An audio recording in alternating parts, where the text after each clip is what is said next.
제주 4.3 사건 당시 행방불명됐던 희생자가 74년 만에 대전 골령골에서 숨진 것으로 확인됐습니다. 제주가 아닌 다른 지역에서 희생자 신원이 확인된 건 이번이 처음입니다. 이소현 기자입니다. 1940년대부터 정치 사상범 등 3천여 명을 수용했던 대전 형무소. 제주 4.3 당시 불법 군사재판을 받은 수용인 200여 명도 수감됐습니다. 이후 한국전쟁으로 수감자 수천 명이 정부 지시에 의해 대전 낭월동 골령골에 끌려가 집단 총살당했습니다. 당시 학살 장면은 1999년 이도영 박사에 의해 세상에 공개됐습니다. 지난 2007년부터 유해 발굴이 시작돼 지금까지 발견된 유해는 1,441구. 이 가운데 79에 대한 유전자 감식이 이뤄졌고 한 구가 4.3 희생자로 확인됐습니다.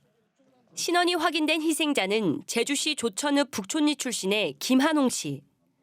74년 전 24살의 나이로 행방불명됐다 5년 전 체혈한 아들의 DNA 덕분에 가족의 품으로 늦게나마 돌아올 수 있었습니다. 날고 뛰고 막 기뻐하실 건데 아빠가 없어 보니까 아빠가 와서도 이제 내 기분도 좋단 말이죠. 날고 싶어.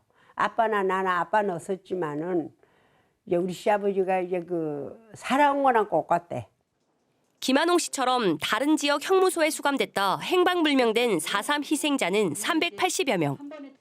제주도와 4.3 평화재단은 대전뿐 아니라 광주, 전주, 김천 등 도의 행방불명인 신원을 확인하기 위한 유전자 감식 사업도 지자체들과 협업을 통해 확대할 계획입니다. 그러니까 대전으로 끌려가신 분들의 유가족분들 한 50% 정도가 지금 체혈에 참여를 했습니다. 그 더 많은 유가족분들이 체혈에 참여를 하신다면 저희가 앞으로 조금 더 많은 신원 확인이 있을 수 있지 않을까 하는 기대를 하고 있습니다. 신원이 확인된 김한홍 씨는 지난달 열린 군사재판 수용인 재심에서도 억울한 누명을 인정받아 무죄 판결을 받았습니다.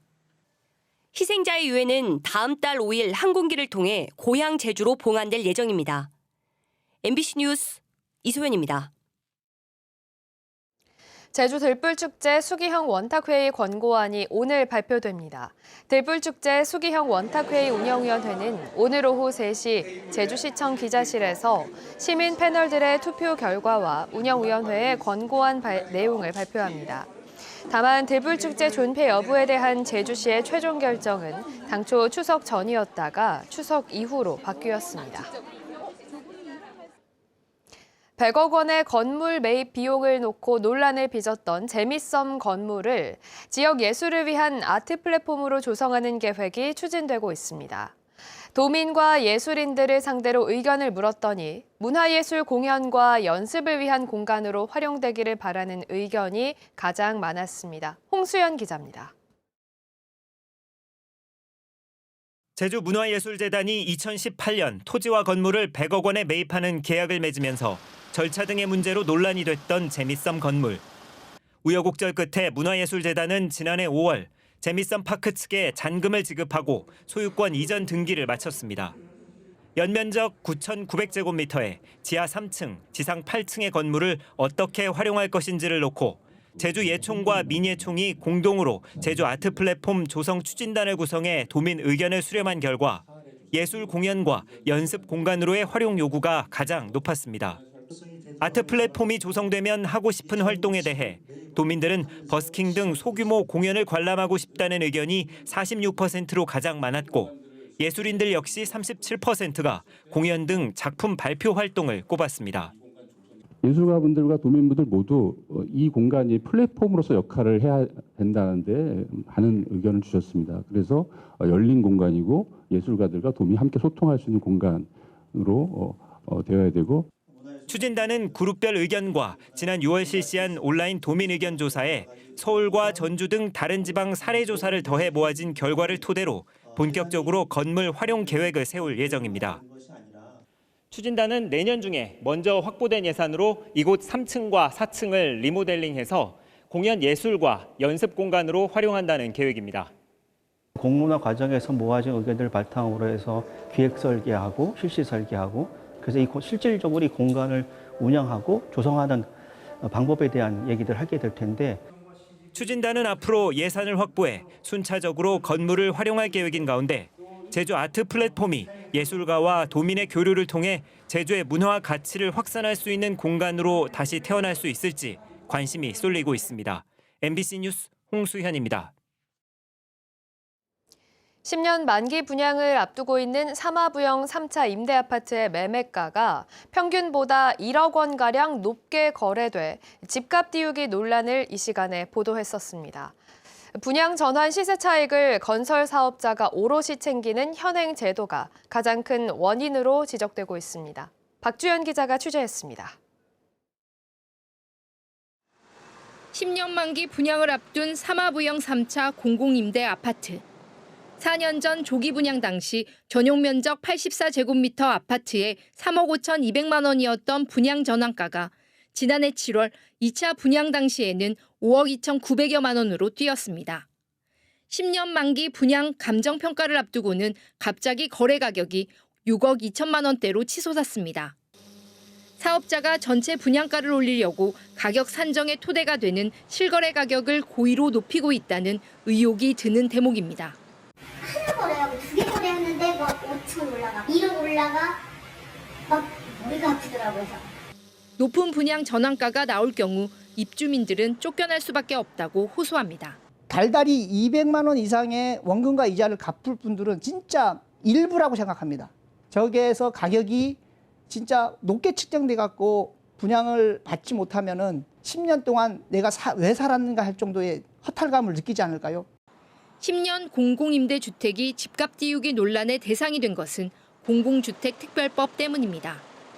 10년 공공임대주택의 경우 분양 전환가는 감정평가 금액을 초과할 수 없다고만 규정하고 있어 사업자는 시세를 반영한 감정평가 금액을 분양가로 결정하고 있습니다. 임차인이 분양을 포기하더라도 제3자에게 매매할 수 있어 사업자가 손해볼 일은 없습니다. 이처럼 사업자만 배불리는 불합리한 규정을 바로잡기 위해서 5년 공공임대주택과 같이 건설 원가와 감정평가 금액의 평균 금액으로 분양가를 책정하도록 하자는 법 개정안이 여러 차례 발의됐지만 결국 실패했습니다. 때문에 감정평가 방식을 주변 실거래 가격으로 추산하는 거래사례 비교법이 아닌 다른 방식으로 개선해야 한다는 지적이 나옵니다. 실거래 가격이 사실 부정확한 것들이 많고 의도적으로 좀 높이 신고해서 자전거래식으로 만들어 놓은 가격들이 만들어질 수 있는 구조거든요. 원가법이나 수익환원법 같은 것을 다양하게 사용할 수 있게끔 한다거나 공공임대주택의 경우 쌍값에 택지를 제공받고 정부의 지원도 받아 공공성을 띠는 만큼 분양가 상한제를 적용할 수 있도록 해야 한다는 지적도 나오고 있습니다. MBC 뉴스 박주연입니다. 제주의 한 공사장에서 추락해 숨진 20대 청년이 4명에게 장기를 기증했습니다. 한국장기조직기증원에 따르면 지난 8월 제주시의 한 공사장에서 작업 중 추락해 뇌사 판정을 받은 구경호 씨가 심장과 신장 등 장기를 4명에게 기증했습니다. 구 씨의 부모는 아들의 버킷리스트에 장기 기증이 적혀 있는 것을 보고 아들의 소원을 들어주고자 기증을 결정했다고 밝혔습니다.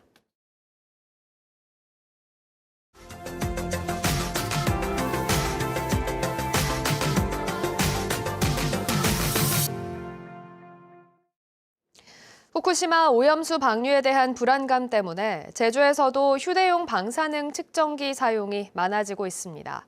다른 지역들도 자체 예산을 들여 이 휴대용 측정기를 구매하고 있지만 실효성을 두고 논란이 많다고 합니다. 여수 MBC 김단비 기자입니다.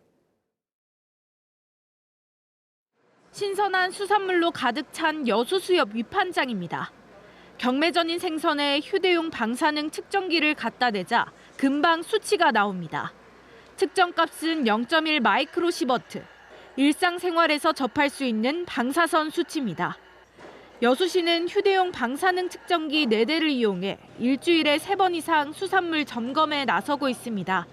그 이상의 수산물의 방사선이 방출이 되고 있으면 알람을 울리게끔 만들어놨습니다. 이상이 나오면 우리 정밀기관에 정밀 의뢰하고 있습니다. 일본의 후쿠시마 오염수 방류 이후 자체적으로 휴대용 방사능 측정기를 갖춘 지자체가 늘고 있습니다. 순천시와 고흥군도 수산물에 대한 불안감 해소를 위해 자체 방사능 측정기를 구매했습니다. 하지만 시민들은 순식간에 이뤄지는 검사 결과를 믿기 어렵다는 반응입니다.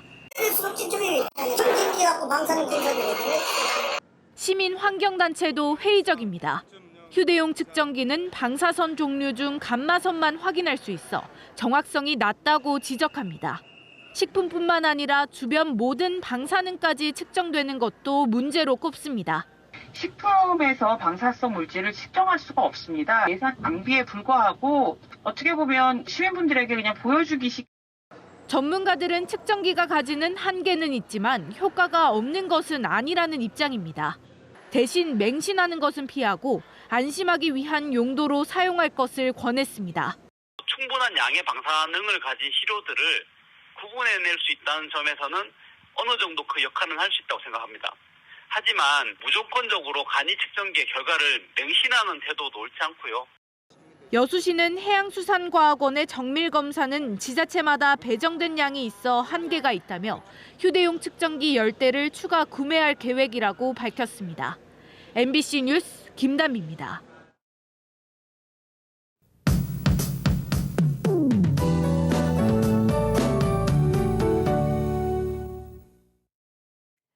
추석을 앞두고 완연한 초가을 날씨가 이어지고 있습니다. 아침 출근길에는 선선하겠고 한낮에는 늦더위가 이어질 텐데요. 햇볕이 들면서 낮 기온이 29도까지 오르겠습니다. 일교차가 벌어지는 만큼 건강 유의하시기 바랍니다. 비도 오락가락하겠습니다. 오늘 대부분 지역에서 맑은 날씨를 보이다가 오후부터 동부와 산간 지역은 흐려지겠고요. 5에서 10mm 정도의 비가 오는 곳이 있겠습니다. 그 밖의 지역에서는 빗방울 정도 떨어지겠고 중산간 지역에서는 안개 유의하시기 바랍니다. 아침 현재 기온 보시면 어제와 비슷하게 시작하고 있습니다. 동부 지역 22도, 북부와 남부 지역 23도, 산간 지역 17도 보이고 있고요. 낮 최고 기온은 서부 지역 27도, 그 밖의 지역은 29도까지 오르겠습니다. 산간 지역은 23도 안팎에 그치겠습니다. 오늘 섬 지역도 맑은 날씨를 보이다가 오후부터 차차 흐려지겠고요. 바다의 물결은 제주 전해상에서 잔잔하게 일어서 항해하거나 조업활동하기 좋겠습니다. 목요일부터 추석 연휴가 시작되는데요. 연휴 내내 선선한 가을 날씨를 보이겠습니다. 하늘도 맑아서 보름달도 감상할 수 있을 것으로 보입니다. 30일 자정을 넘긴 0시 38분쯤에는 가장 높게 뜬 보름달도 볼 수 있을 것으로 보입니다. 일요일에는 아침 기온이 19도까지 떨어져서 다소 쌀쌀해지겠습니다. 기상정보였습니다. 항저우 아시안게임에서 제주 출신 근대 5종 선수인 이지훈이 남자 단체전에서 금메달을, 개인전에선 은메달을 따냈습니다. 이지훈은 귀일중과 제주 4대 부고를 졸업했고 2018년 자카르타 팔렘방 아시안게임에서도 개인전에서 은메달을 땄습니다. 이번 아시안게임에는 마라톤의 박민호와 여자 축구의 임선주, 핸드볼의 김동욱 등 제주 출신 선수 4명이 출전합니다. 추석 연휴 기간 동안 전통시장을 중심으로 불법 주정차 단속이 유예됩니다. 제주시는 전통시장과 원도심 경제 활성화를 위해 추석 당일인 모레부터 일주일 동안 동문시장과 서문시장, 보성시장과 제주 민속 5일장 등에서 불법 주정차 고정식 CCTV 단속을 유예한다고 밝혔습니다. 또 횡단보도와 교차로 모퉁이 등 6대 불법 주정차 금지 구역에 대한 주민 신고도 오는 28일부터 나흘 동안은 받지 않습니다. 제주자치경찰단이 추석 연휴인 27일부터 다음 달 3일까지 교통 혼잡 지역을 중심으로 특별 교통 관리에 나섭니다. 이에 따라 연휴 기간에 교통 상황실을 운영하고 교통경찰 156명을 투입해 추석 명절 전날에는 재래시장과 대형마트 주변의 교통 혼잡을 해소합니다. 또 명절 당일과 다음 날에는 추모객이 몰리는 양지공원 등에 교통경찰을 배치하고 교통체계가 달라진 제주공항 지하차도 주변에서도 지도 활동을 강화할 계획입니다. 제주의 한 수협 전직 임원이 수천만 원을 배임한 의혹이 불거져 해경이 수사에 나섰습니다. 서귀포 해양경찰서는 지난 2018년 추석과 2019년 설 명절 당시 개인 카드로 1,700만 원어치의 명절 선물을 산 뒤 회사 비용으로 처리한 전직 임원을 배임 등의 혐의로 입건해 조사하고 있습니다. 이 임원은 해경 수사에서 다음 선거에서 자신을 낙선시키려는 목적으로 사실을 왜곡하고 있다며 혐의를 부인한 것으로 전해졌습니다.